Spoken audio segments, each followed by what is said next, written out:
Hello hello hello, कैसे हो आप सभी। आशा करता हूँ बहुत अच्छे होंगे और बहुत अच्छे रहना भी है।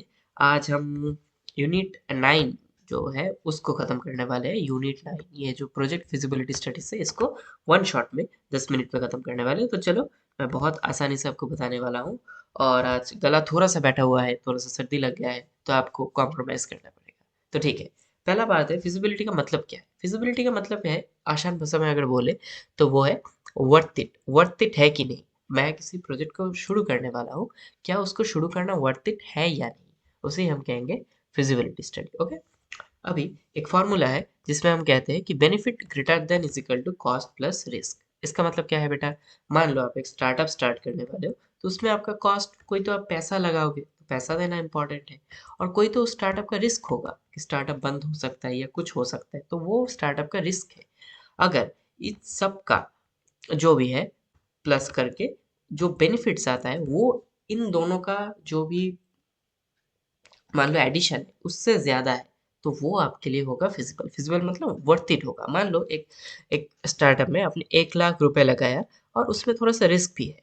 अगर वो 1 लाख प्लस रिस्क और आप उस स्टार्टअप से 2 लाख रुपए कमा रहे हो, तो क्या होगा, बेनिफिट ज्यादा है। 2 लाख रुपए कमा रहे हो तो बेनिफिट ज्यादा है। कॉस्ट प्लस रिस्क जितना मैंने लगाया उससे मैं ज्यादा पा रहा हूँ, तो फिजिबल है, वर्थ इट है। ठीक है, अभी ये सब कुछ है। ठीक है, तो एक और स्टेप्स है कि पहले तो हम आइडिया डिस्कशन करते थे कि आइडिया क्या है, उसके बाद फिजिबिलिटी करते हैं कि फिजिबल है कि नहीं। पहले तो दिमाग में एक आइडिया आता है कि सिर्फ मैं ये करने वाला हूँ, उसके बाद हम देखते हैं क्या इसमें ये करना वर्थ इट है कि नहीं, मतलब इसको करना चाहिए या नहीं। उसके बाद अप्रेजल देखते हैं, डीपीआर मतलब डिटेल प्रोजेक्ट रिपोर्ट करते हैं, उसके बाद इम्प्लीमेंटेशन पार्ट में जाते हैं। तो ये देखो प्रोजेक्ट फिजिबिलिटी स्टडीज क्या है, मतलब फिजिबिलिटी स्टडीज का मतलब क्या है। Feasibility studies means checking if A project possible है, प्रैक्टिकल है, इम्प्रैक्टिकल कुछ भी नहीं। मतलब ऐसा नहीं कि मैं एक ह्यूमन बनाऊंगा जो कि उड़ेगा, ऐसा नहीं है। प्रैक्टिकल होना चाहिए and worth doing before starting it. ये बहुत इंपॉर्टेंट है कि आपने स्टार्ट नहीं किया है, अभी स्टार्ट नहीं किया है, और बिफोर स्टार्टिंग आप देख रहे हो कि ये एनालाइज कर रहे हो कि प्रोजेक्ट पॉसिबल है, प्रैक्टिकल है, वो वर्थ डूइंग है। और it helps to decide whether go or drop the idea. क्या आप आइडिया में आगे बढ़ोगे या उस आइडिया को ड्रॉप कर दोगे। अब मैंने आपके लिए एक बहुत अच्छा यहाँ पर बना रखा है, ये सब आप कुछ प्रोग्रामिंग में पढ़ते हो इसलिए मैंने बनाया है कि पहले तो ये इफ एल्स पार्ट में है। ठीक है, कि बेनिफिट अगर greater than is equal to cost plus risk है, yes if yes invest in the project, project में आगे बढ़ो।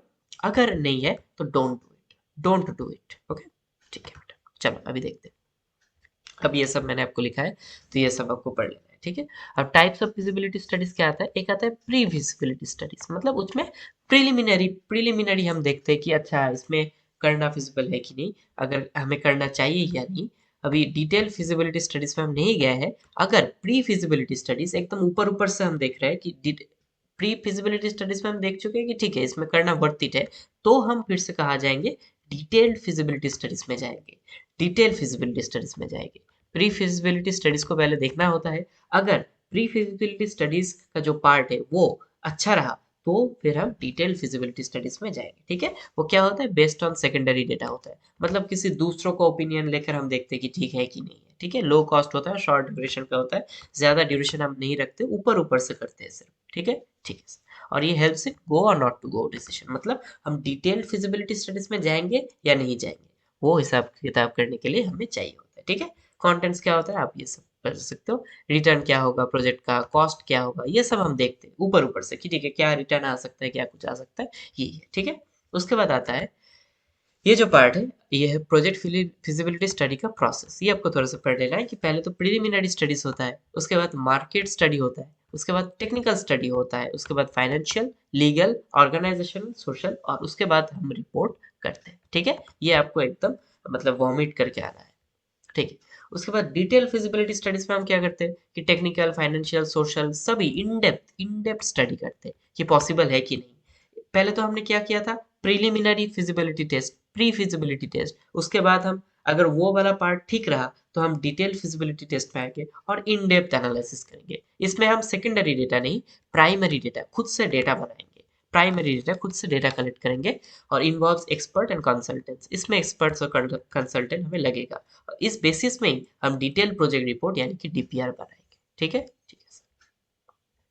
अब ये है project preparation of detail project report, कैसे हम इसको बनाते हैं। इसका मैंने ऑलरेडी बता दिया है, तो आपको ये पढ़ लेना है, ठीक है। इसमें सिर्फ यही पढ़ना है क्यों ये इंपॉर्टेंट होता है और क्या होता है, इसमें एक एग्जाम्पल भी मैंने दे दिया है। अब आता है अप्रेजल। अप्रेजल का मतलब क्या है बेटा, अप्रेजल का मतलब है इसमें इन्वेस्ट करना, मतलब इन्वेस्टर, अगर मैं इन्वेस्टर देख रहा है कि इस प्रोजेक्ट में मेरा इन्वेस्ट करना सही रहेगा या नहीं रहेगा, तो इन्वेस्टर के पॉइंट ऑफ व्यू से उसे बोलते हैं अप्रेजल। हम क्या चेक करते हैं, फिजिबिलिटी, मतलब प्रोजेक्ट में आगे जाएंगे या नहीं, प्रोजेक्ट को करेंगे या नहीं।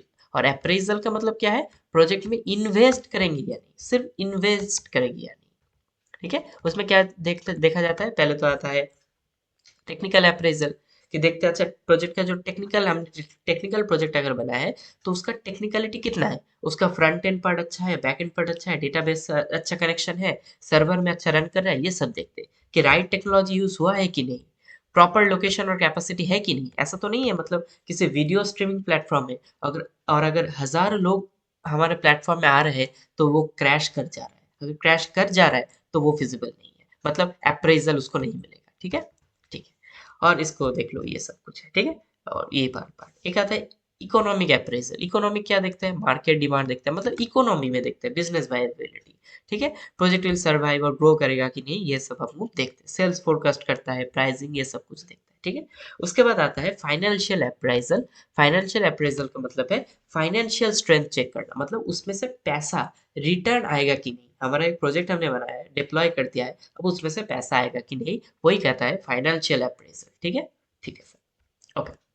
सो ये देख लो कि फाइनेंशियली वायबल है कि नहीं, फाइनेंशियली पॉसिबल है कि नहीं, कॉस्ट, रेवेन्यू और प्रॉफिट कितना आएगा हमारे पास, एक्सेप्ट और रिजेक्ट करेंगे उसके ये से, और इन्वेस्टमेंट ऑप्शन हमारे पास क्या क्या है, क्या हम बहुत कम रकम देकर ज्यादा रकम कमा सकते हैं क्या नहीं, ये सब कुछ देखा जाएगा। उसके बाद आता है कैपिटल बजटिंग प्रोसेस। अब क्या आता है बेटा, capital budgeting process. Capital budgeting मतलब किसी प्रोजेक्ट को लॉन्ग रन में अगर रन करना है तो हम चेक करते हैं कैपिटल बजटिंग प्रोसेस, मतलब capital budgeting process deciding why to invest company money for a long term, ये हम लॉन्ग टर्म के लिए यूज करते हैं। वो सब कुछ फिजिबिलिटी अप्रेजल शॉर्ट टर्म के लिए होता है और ये लॉन्ग टर्म के लिए होता है, और हमें मैक्सिमम प्रॉफिट देगा कि नहीं। जैसे कि गूगल जेमिनाई एक लॉन्ग टर्म प्रोजेक्ट था गूगल का, तो ये जो गूगल जेमिनाई है इसमें देखा जाता है कि इसमें इन्वेस्ट करना वर्थ इट है कि नहीं, वही होता है कैपिटल बजटिंग प्रोसेस, मतलब लॉन्ग टर्म में कोई प्रोजेक्ट हमें मैक्सिमम प्रॉफिट देगा कि नहीं, यही होता है, ठीक है। ओके, नाउ पर्पस क्या होता है कि हमारे पास सेफ और प्रॉफिटेबल प्रोजेक्ट जो कि लॉन्ग रन में जाएगा, वो वाला प्रोजेक्ट है। ऑप्टिमल यूज ऑफ फंड्स, हमारे पास फंड्स आएगा ना बहुत सारे, हमारे फंडिंग हमें रेज होता है 1 लाख 2 लाख रुपए, तो 1 लाख 2 लाख रुपए सही जगह जा रहा है कि नहीं, लॉन्ग टर्म प्लानिंग ग्रोथ अच्छा हो रहा है कि नहीं, इन्वेस्टमेंट रिस्क को रिड्यूस करना, ये ठीक है, कौन सा प्लानिंग अच्छा है, इसमें क्या इन्वेस्ट करना सही रहेगा या नहीं, लॉन्ग टर्म में क्या मुझे मैक्सिमम प्रॉफिट देगा कि नहीं, ये सब कुछ, ठीक है।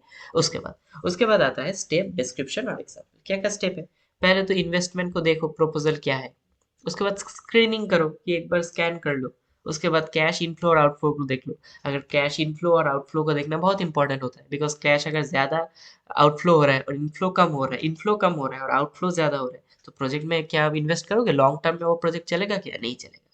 उसके बाद अप्रेजल टेक्निक्स लगाओ कि टेक्निकली साउंड है, इकोनॉमिकली साउंड है, या फाइनेंशियली मुझे ग्रोथ मिलेगा, तो अप्रेजल टेक्निक लगाओ। उसके बाद बेस्ट प्रोजेक्ट चुनो और इम्प्लीमेंट करो उसे, ठीक है। और उसके बाद मॉनिटर रिव्यू करो। जैसे मान लो मैंने क्यूट अर्नव कैफे नाम से कैफे खोला है, क्यूट अर्नव कैफे, तो मेरे पास 3 आइडिया था, मान लो कैफे, बेकरी और जूस बार।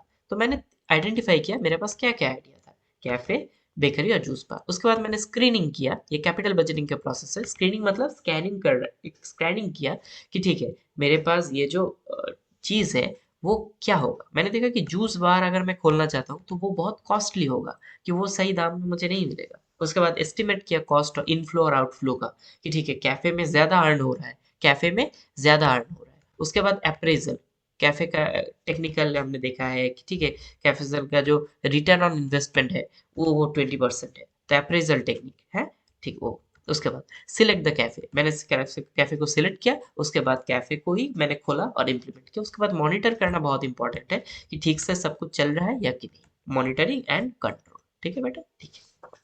एक लास्ट पार्ट आता है हमारे पास, वो आता है social cost benefit analysis, SCBA, ठीक है। इसका मतलब क्या है, project is good for society and the environment, not just for making money, मतलब आप उसमें से पैसा नहीं कमा रहे हो, कोई कोई प्रोजेक्ट ऐसा भी होता है जो कि सोसाइटी के लिए बहुत इंपॉर्टेंट होता है। जैसे कि आपने एक मान लो एक विलेज में एक स्कूल खोल दिया, तो उसमें से आपका ज़्यादा रिटर्न आएगा क्या? आप मनी इनकम कर पाओगे क्या? मनी इनकम नहीं कर पाओगे। आप फ्री एजुकेशन दे रहे हो, तो वो है गुड फॉर सोसाइटी। वही होता है सोशल कॉस्ट बेनिफिट एनालिसिस, मतलब ये जो है वो सोशली लोगों को बेनिफिट कर रहा है, इसलिए हम इसे कहते हैं सोशल कॉस्ट बेनिफिट एनालिसिस। ठीक है बेटा? ठीक है सर।